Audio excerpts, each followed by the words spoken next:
Hey guys, my name is Alex. Today I'm going to be working on this Halloween Kills mask. Obviously this has been rehauled by me. This is not what the stock ones look like.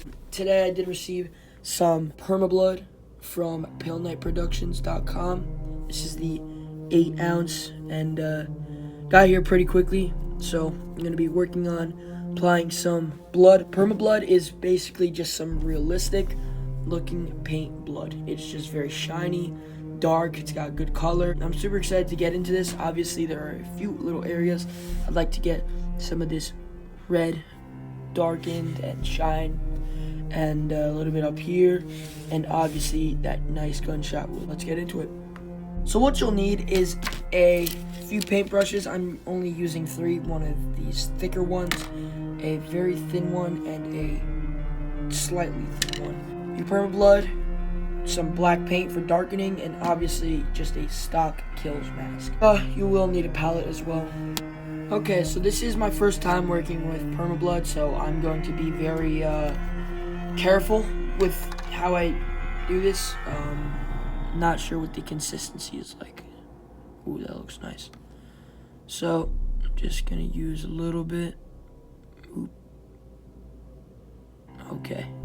So yeah, as I did say, this is my first time using Permablood, so I guess it's a learning experience for all of us.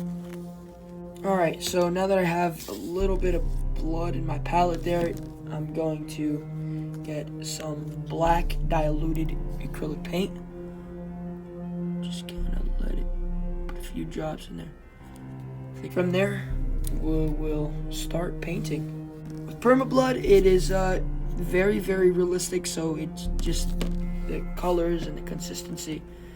It's probably the closest you can get to real blood paint for a good price. There is another brand of blood called EBA blood, which is definitely more pricey. Not tested that out yet. It's slightly better from what I've seen than this, just from the look, but you know, with this you can really get the job done.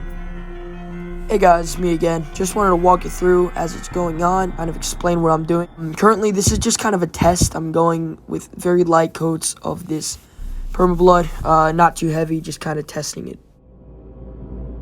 This is currently what I have done. This is just kind of the test, not moving on to the main area until I know how this is going to work. So I did put a little bit near the ear here. I'm going to get behind there just a little bit.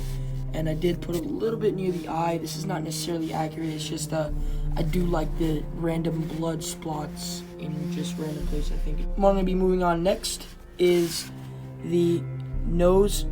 Got a little bit of splatter there and some here. Then it'll come together well.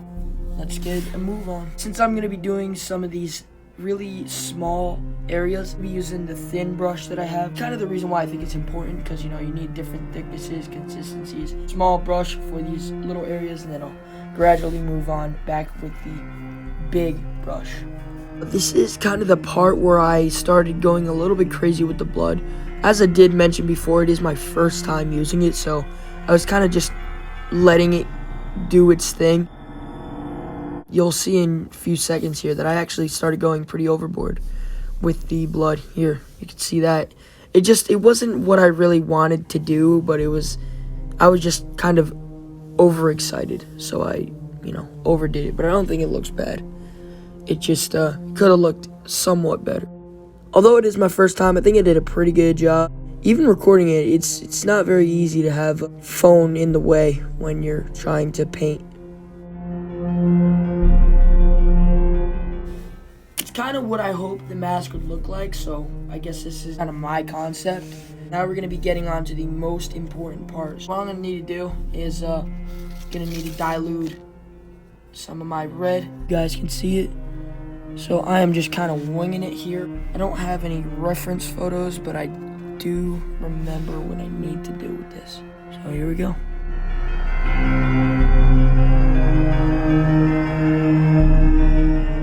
Alright, so that is just the beginning. So I'm going to start going a little bit heavy.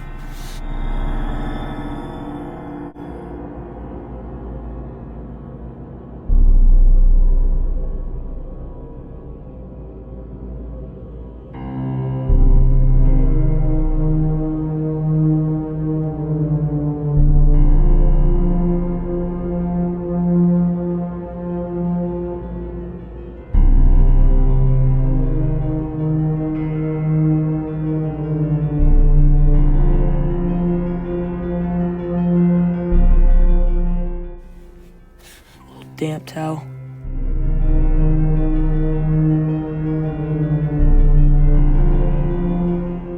Really gonna take whatever extra time I need to with this, because this is the most important part, in my opinion, for the blood, that is.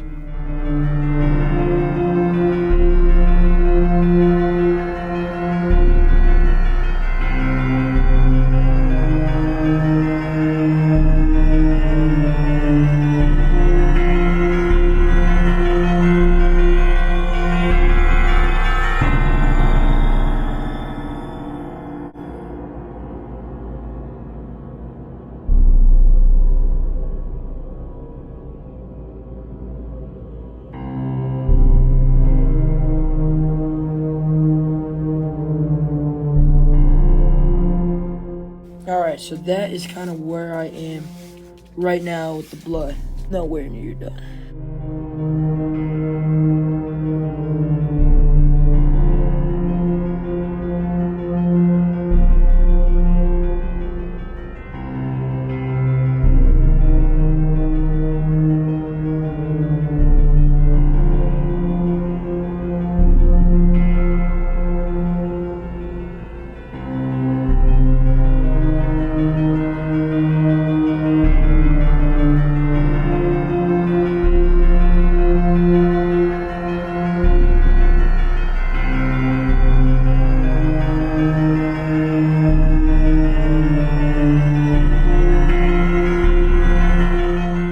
So now with the towel,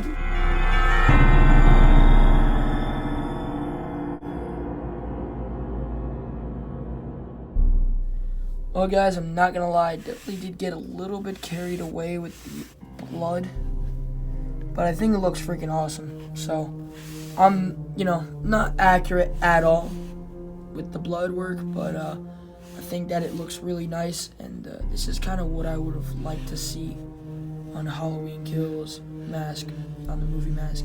Very bloody, because with all these kills, you'd expected to get more on his mask, but, it was only the end of the movie that he had the bloody mask. But yeah, there it is. Just very gory, and I'm honestly very proud of it. So, yep, that's it for today. Thank you all so much for watching, and I will see you all in the next one. Bye, guys.